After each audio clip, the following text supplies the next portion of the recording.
안녕하세요. 정보가 세상을 바꾼다의 인포뱅크입니다. 이번에 전해드릴 내용은 중국 보고 있나? 몽골, 미국과 히토류 협력 강화, 한국에도 기회에 대해서 한번 알아보도록 하겠습니다. 여러분의 구독, 좋아요, 그리고 필요하시면 알람 설정까지 부탁드리겠습니다. 우리가 몽골을 생각을 하면 내륙 국가라는 것을 알 수가 있죠. 위에는 러시아, 밑에는 중국 이렇게 있죠. 그래서 내륙 국가라는 점을 우리가 먼저 인식하고 생각을 해야 됩니다. 특히 러시아와 중국에 둘러싸인 내륙 국가이죠. 인구는 300만 명 정도밖에 되진 않지만 면적이 154만 세제곱미터, 그리고 남북한이 합친 면적보다 7.4배나 넓습니다. 특히 히토리가 많이 매장되어 있지만 지정학적 상황에서 러시아와 중국이 지금 다른 데서 들어올 수 없기 때문에 헐값에 중국의 지화 자원을 빼앗고 있는 상황이죠. 그런데 지금 히토류의 중요성이 높아진 지금 미국이 중국의 광물 자원에 대한 무기화에 대응하기 위해 몽골과의 만남을 늘리고 있습니다. 몽골이 가진 자원 개발도 돕고 경제 성장도 지원을 해서 몽골을 자유진영의 주요 공급망으로 합류시키려고 하고 있죠. 여기에 한국도 플러스가 되고 있습니다. 자원 10대 부국인 몽골을 자유진영의 공급망으로 합류를 시켜서 목리를 부리고 있는 중국의 위세를 꺾으려고 하고 있는 것이죠. 그리고 이번 몽골과의 협력은 한국에도 기회가 될 것으로 보고 있습니다.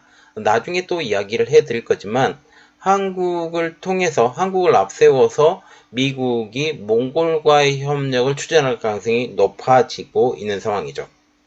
자, 그래서 이번에 알아볼 내용은 중국 보고 있나? 몽골, 미국과 히토류 협력 강화, 한국에도 기회입니다. 그리고 항공에 대해서도 협력을 강화하기로 했는데 이 부분은 혹시 기회가 되면 다시 이야기를 해드릴게요. 몽골의 어용 에르덴 총리가 2일 미국을 방문해 카멜라 해리스 부통령을 만났습니다. 몽골 총리가 미국에 간 것은 2018년 이후 5년 만에 방문한 것이죠. 자, 우리가 여기서 봐야 될 것은 2018년이라는 날짜를 생각을 해야 됩니다. 자, 왜 2018년을 우리가 생각을 해야 되느냐? 2018년도 그리고 2017년도에 몽골이 IMF 구제금융을 받았기 때문이에요. IMF 구제금융을 받은 이후 미국은 몽골에 대해서 더욱더 관심을 가졌고 이때는 바로 트럼프 대통령이 있었는데 트럼프 대통령이 몽골을 지렛대로 중국과 러시아를 견제하기 위해서이다 라고 보시면 되는 거죠. 주민 몽골 대사관은 미국과의 정치적, 경제적 인도주의 및 협력을 위한 것이라고 밝혔습니다. 이번 몽골 총리와 함께 바트채택 외무장관도 함께 미국을 방문했는데요. 자, 우리가 여기서 봐야 될 것은 외무장관도 같이 갔다라는 거죠. 자, 외무장관, 우리가 외교적으로 어떤 이야기를 할 때 외무장관이 가는데 어떤 외교적인 제스처가 나올 것이다. 이것을 우리가 의미할 수 있는 것이죠. 특히 이번 방문이 관심을 갖는 것은 양국이 지역 안보와 그리고 몽골의 히토류 광물 매장지에 대한 협력을 확대하고 있는 것 가운데 이루어진 것이라 더욱더 관심이 집중되고 있습니다. 지난 6월 미국과 몽골은 인도태평양 지역 내의 주요 광물 공급망 강화를 위한 양해각서 MOU를 이미 체결한 바가 있습니다. 그래서 이 MOU를 통해서 우리 너희 광물을 가져갈게 라고 얘기를 하게 된다라는 거죠. 이렇게 되면 러시아와 중국 입장에서는 조금 기분 나쁜 일이 되고 특히 중국이 목리를 부리고 있는데 몽골을 찌렛대로 이 목리를 벗어날 수 있는 좋은 기반이 될 수 있다라는 것이죠. 또 미국과 몽골, 한국 3개국은 6월 몽골의 수도 울란바토르에서 제1차 핵심 광물 회의를 열고 다른 곳은 참석을 안 하고 한국, 미국, 몽골만 해서 세계 협력 핵심 광물의 수요를 충족시키고 몽골의 잠재적 역할과 광물 탐사 정보 공유 등 삼국 간의 협력 강화 방안을 논의했습니다. 그래서 전체적인 그림은 이거예요. 광물 탐사 정보 공유는 전체적인 그림을 가지고 있기 때문에 미국, 그리고 여기에 광물의 채굴 같은 경우는 한국, 그리고 이 땅을 몽골이 갖고 있기 때문에 이렇게 3국이 협력해가는 방향을 보고 있다라는 뜻이죠. 자, 그래서 우리가 첫 번째로 봐야 될 것은 지정학적인 위치에서의 몽골, 즉 러시아와 중국에 둘러싸인 몽골에서부터 먼저 알아보도록 하겠습니다. 자, 지금 그림을 보면 위쪽은 지금 러시아에 속했고 밑에 쪽은 지금 중국에 속했죠. 이 내몽골과 외몽골로 나누어졌는데 원래는 지금 내몽골도 몽골에 들어가야 되는 입장이에요. 그런데 이 2차 세계대전 후에 몽골을 서로 나누어 가졌어요. 서로 나누어 갖고 이 몽골의 위쪽 외몽골은 러시아 지배, 그리고 내몽골은 중국 지배 했는데 몽골을 그냥 그 공산주의가 있으니까 러시아가 너희 나라 해 라고 얘기를 했고, 내몽골은 지금 중국이 쓱싹했죠. 그런 현상입니다. 지금 몽골 같은 경우는 지정학적으로 내륙 국가이자 중국과 러시아에 둘러싸여 있죠. 이 때문에 발전의 제약입니다. 바다로 나갈 수 있는 길이 전혀 없고, 그리고 다른 나라와 연결되는 게 전혀 없고, 오히려 지금 중국과 러시아에 둘러싸여 있다는 점이죠. 그러나 만약 몽골 자체가 자유진영의 거점이 될 경우, 그것은 바로 두 강대국의 치명적인 요소가 될 수 있다는 점이죠. 그래서 미국도 이러한 점을 의식을 해서 트럼프 행정부 때부터 더욱더 노력을 했다라는 그런 내용은 좀 뒤에다가 더 얘기를 해드릴게요. 그리고 두 번째, 지하자원으로 서방자본 끌어들였었던 몽골입니다. 몽골은 계속적으로 이야기하지만 지금 10대 자원 부국입니다. 그리고 보존 자원만 80여 종이 되고 8천여 광상이 이미 탐사가 된 상황이죠. 구리 매장량은 세계 2위, 석탄 매장량은 세계 4위. 자, 구리 매장량만 봐도 우리는 몽골에 관심을 가져야만 해요. 왜냐하면 지금 배터리를 만들 때 구리가 상당히 많이 들어가기 때문이죠. 그리고 몰리브덴 매장량은 세계 10위를 기록하고 있습니다. 하지만 가진 자원이 너무 없다가 보니까 외국인 자본으로 자원을 개발하게 됩니다. 이 때문에 이익의 많은 부분이 외국에 넘어가게 되죠. 개발을 하고 보통 보면 개발을 하고 내가 몇 년간의 이익을 우리가 가져가겠다. 그리고 여기에 있는 사람들에게 우리가 인건비를 주고 이러한 것을 했겠다. 그리고 개발에 따른 이득 몇 %를 그 나라에 주겠다라고 보통 말을 하죠. 그래서 이득이 외국으로 대부분 넘어갑니다. 그런데 이 당시 지배 세력이었던 좌파는 이것을 보지 않았었죠. 두고 보지 않았습니다. 또 국민들도 이 자원 개발을 통해서 많은 재정이 시중에 풀리다 보니까 먹고 살만했고, 그래서 외국인을 몰아내겠다라는 정당을 지지하게 됩니다.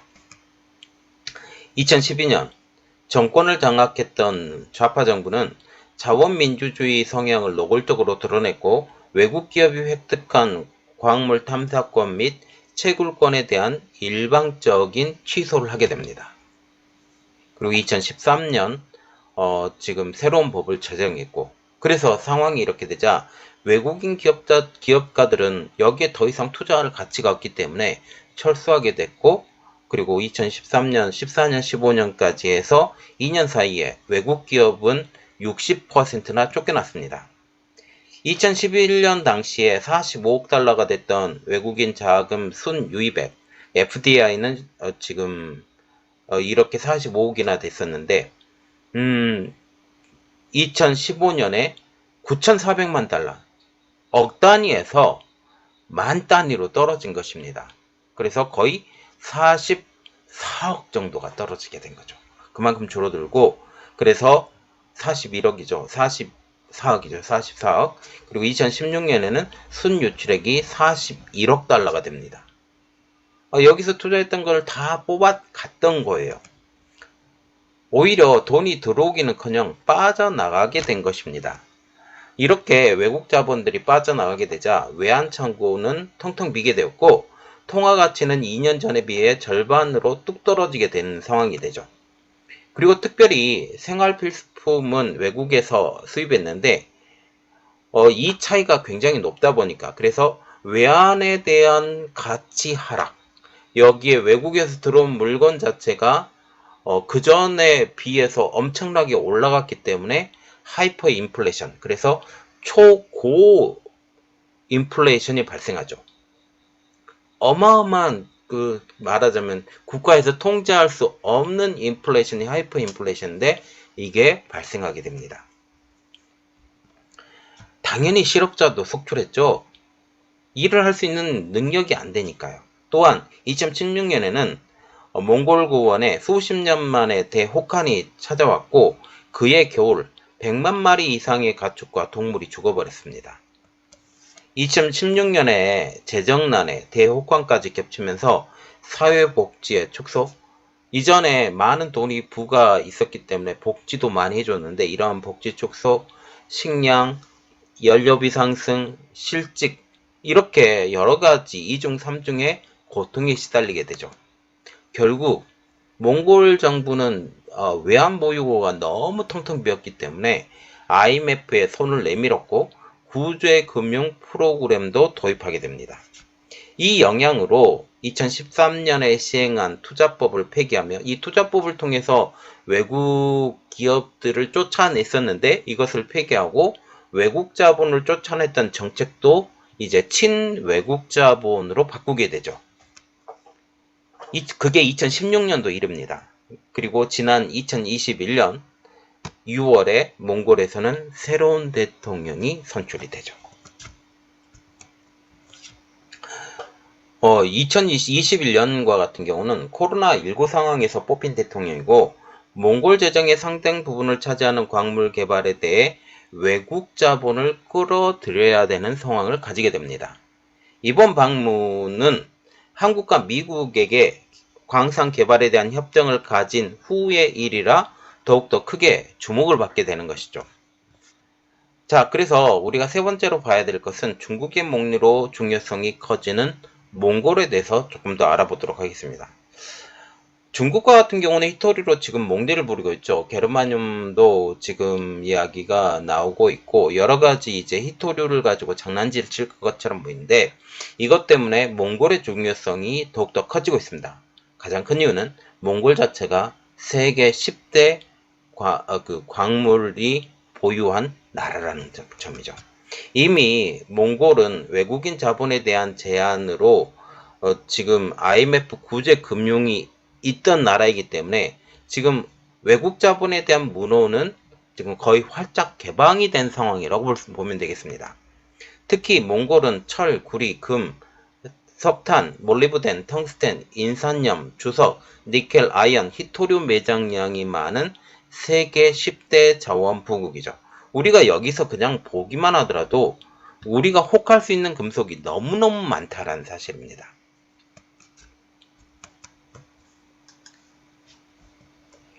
그간 이 자원은 주로 광산이 많이 개발이 됐다고 그랬죠. 중국의 헐값으로 넘겨졌고 러시아에도 석탄이 헐값으로 넘겨진 상황이죠. 이렇듯 외국 자본이 들어오지 않게 되자 중국이 이 지정학적인 위치를 노려서 자원들을 구매하면서 가격을 후려친 것입니다. 러시아도 마찬가지고요. 그런데 올해 미국과 한국을 포함한 파트너십이 결성이 된 것입니다.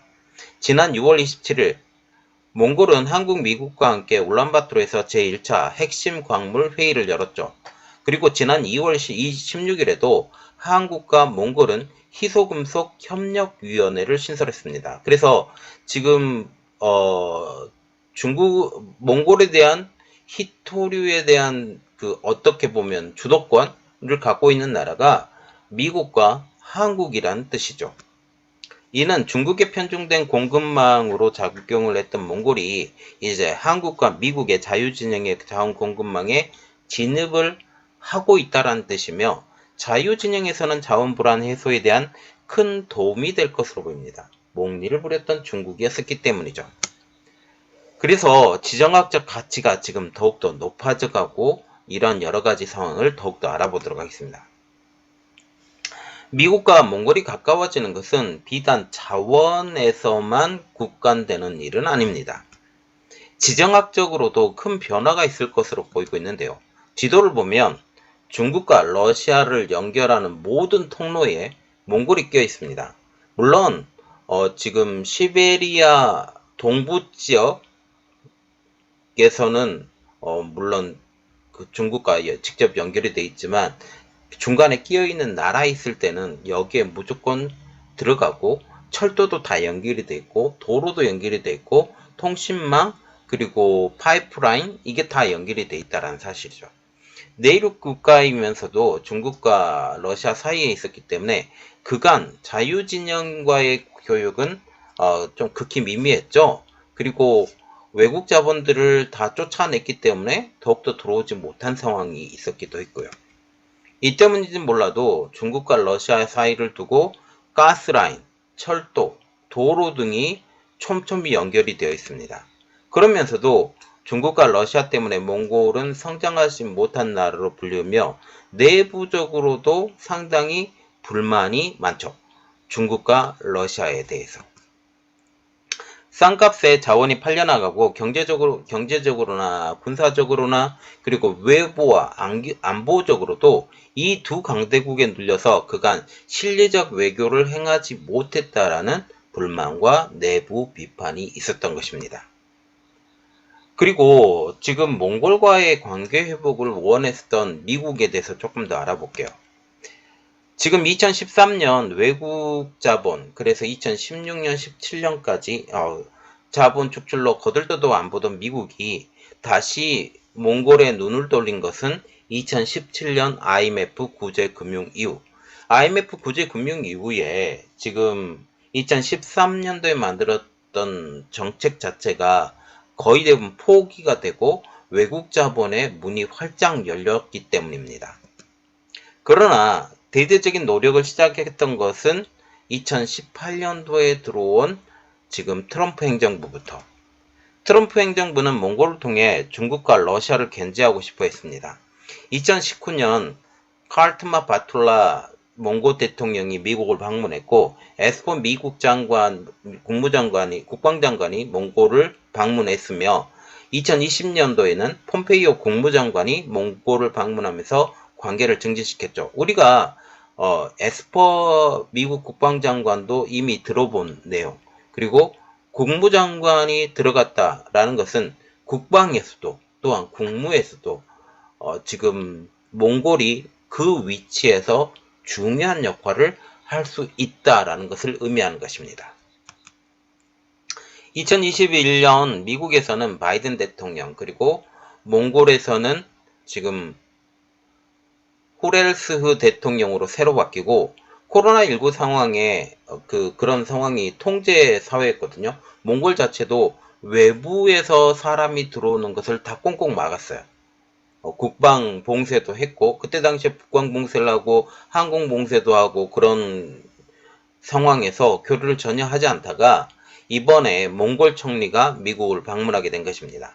그래서 우리가 조금 더 봐야 될 것은 미국과 협력을 강화하는 몽골입니다. 미국과 몽골과의 협력이 더욱더 급속화하게 된 것은 바로 중국의 히토류 몽리 때문이죠. 특히 미국이 중국 반도체 고사시키기에 들어가면서 몽골에 대한 필요성이 더욱더 강조가 되고 있습니다. 언젠가는 히토류를 가지고 장난칠 수 있다라는 생각 때문이었죠. 결국 그 일을 하고 있고요. 이에 따라 미국은 빠르게 움직이기 시작했습니다. 2월 16일 미국 국무부 부장관인 웬디 셔먼 몽골 방문. 셔먼 부장관은 몽골 외무부 장관과 양자회담을 당시 하게 됩니다. 그리고 6월 달에 미국 대표단이 몽골을 방문하죠. 이때 중요한 내용들이 나오게 되는데 중국에 치우쳐 있는 히토류 및 자원 의존도를 줄인다라는 목적으로 방문하게 되죠. 고위 관리들은 청정에너지 기술을 위한 글로벌 허브로서의 몽골의 미래를 이 자리에서 설명을 합니다. 미국은 몽골이 중요 광물과 히토류를 제공할 경우 몽골에 이득이 되는 방식으로 개발을 할 것이라 설명을 했습니다. 이는 자원이 풍부하지만 경제적으로 빈곤한 몽골의 매우 매력적인 제안인 것으로 전해지고 있죠. 현재 몽골은 기후변화의 영향을 제대로 받고 있으며 무분별한 광산 개발로 오염도 굉장히 심한 상황입니다. 기후변화로서는 이미 몽골은 더 빈번한 가뭄, 먼지 폭풍이 이어지고 있으며 수도인 울란바토르는 광범위한 석탄 사용으로 인해서 세계 최악의 대기 오염을 겪고 있는 도시 중 하나이게 된 거죠. 몽골도 악명 높은 환경 오염 시설을 대체할 신규 투자가 필요하다는 것에 대해서는 동의했습니다. 따라서 미국의 기업들이 자원을 개발할 때 환경을 훼손하지 않겠다라고 약속을 했죠. 여기에 한국도 끼어듭니다. 당시 미국 대표단의 제안에 몽골은 관심을 가졌지만 거래가 성사되지 않았어요. 그것은 바로 중국의 눈치를 보고 있었기 때문.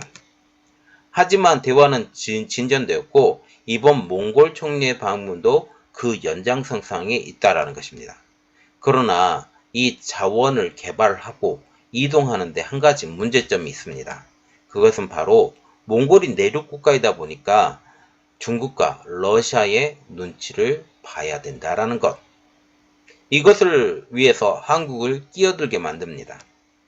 어용 에르덴 총리는 이번 미국 방문에 앞서서 지난 6월 베이징을 방문해 시진핑 주석을 만나게 되죠. 몽골의 상황을 설명하고 중국의 양해도 어느 정도 구하게 되고 이번 미국을 방문하는데 지금 우리가 이러이러한 이야기를 할 것이다 라고 말을 한 것으로 알려지고 있습니다. 이 때문에 지금 몽골 총리가 중국을 방문했을 때 무슨 이야기를 했는지 미국도 알고 싶어 하게 되는 거죠. 이번 회담에서는 지금 시진핑 주석과 나눈 요지를 조금 언급하면서 어떻게 무리 없이 히토류를 가져올 수 있을지 그것에 대해서 관심이 집중되고 있습니다. 그리고 이 중간에 한국이 끼어드는 내용도 아까 언급했다시피 한국은 이 개발 그리고 이동을 한국이 담당하게 될 것으로 보이고 있죠. 그리고 7번째로 보는 것은 서방과의 경제협력에 관심이 큰 몽골입니다. 몽골과 같은 경우는 지금 미국을 방문한 것처럼 서방과의 경제협력에 관심이 매우 큰 나라이기도 하죠. 중국과 러시아가 지정학적 배경을 고려해 광물 가격을 후려치며 수입해 갔기 때문입니다. 트럼프 정부에서 몽골 주재 미국 대사를 지낸 마이클 클레체스키는 몽골은 자원이 매우 풍부하지만 미국의 국제 투자를 받지 못했고 그것이 이번에 총리를 방문하는 중요한 이유라고 말했습니다. 물론 미국이 국제 투자를 하지 않았던 건 아니에요. 이전에 투자를 했지만 지금 몽골이 법을 바꾸면서 다 쫓아냈다라는 게 문제가 되는 것이죠. 몽골은 미국, 프랑스, 호주와 같은 국가들과 손을 잡게 되면 주변국들의 손아귀에서 벗어날 것처럼 보입니다. 이 기회를 이용했던 것이 바로 프랑스. 프랑스는 지난 5월 마크롱 프랑스 대통령이 몽골을 방문했을 때 우라늄을 포함한 광물 공급 계약을 체결한 것처럼 보입니다. 물론 프랑스와 같은 경우는 조금 다르죠. 친중 행보를 보이기 때문에 이것은 조금 다른 의견으로 보시면 가능할 것 같습니다. 또한 한국에도 큰 기회가 될 것으로 보이고 있고 그 가장 큰 이유는 미국이 한국을 지렛대로 사용을 하고 특히 한국은 지금 현재 중국과 절대적인 척을 짓지 않고 러시아와도 어느 정도 좋은 관계를 유지하고 있기 때문에 그런 모습이 보이고 있습니다. 이 때문에 러시아 통로를 이용한 그 환물 절차를 이용한 그 배송 아니면 중국을 통한 배송 이것이 한국으로 들어와서 한국에서 가공하고 이게 가능하게 될지, 이게 관심이 집중되고 있는 것이죠. 미국이 지난 6월 달에 한국과 함께 울란바토르에서 제1차 핵심 광물 회의를 개최한 것도 한국을 이 중간 지렛대로 사용할 것이 아니냐라는 그런 생각을 갖게 하는 가장 큰 배경이 되고 있습니다. 여기서 한국이 개발과 이동을 담당하게 될 것 같습니다. 한국 기업을 이용하는 거예요. 그리고 결국 큰 틀에서 보면 이러한 광물 자체가 한국 기업이 했기 때문에 중국이 뭐라고 말할 수 없는 상황으로 바뀌게 될 수 있다는 거죠. 앞에 나서지 못하는 미국을 대신에 한국을 이용해 보겠다라고 생각을 하는 것처럼 보입니다. 자, 지금 전체적인 그림을 보면 지금 몽골 총리가 미국을 방문했고 여기에 미국의 부총리까지 만나서 얘기를 했다. 그러면 급이 딱 맞잖아요. 지금 총리, 대통령 밑에 총리고 여기서는 대통령 밑에 부통령. 그래서 서열로 보면 2인자들이 딱 만나서 서로 이야기를 할 정도로 미국도 급을 맞춰서 이야기를 했다라고 생각을 하시면 되고 그래서 이야기는 굉장히 잘 될 것 같다라고 보면 되겠습니다. 그리고 지금 이것이 전체적인 그림을 볼 때 프랑스는 일단 제외해 놓고 한국이 여기에 끼어들어가면서 한국에도 큰 고물이 떨어질 것 같다라는 게 제 개인적인 분석입니다. 자, 이번 내용들이 여러분들에게 도움이 됐다라고 생각을 하시면 구독, 좋아요, 그리고 필요하시면 알람 설정까지 부탁드리겠습니다. 감사합니다.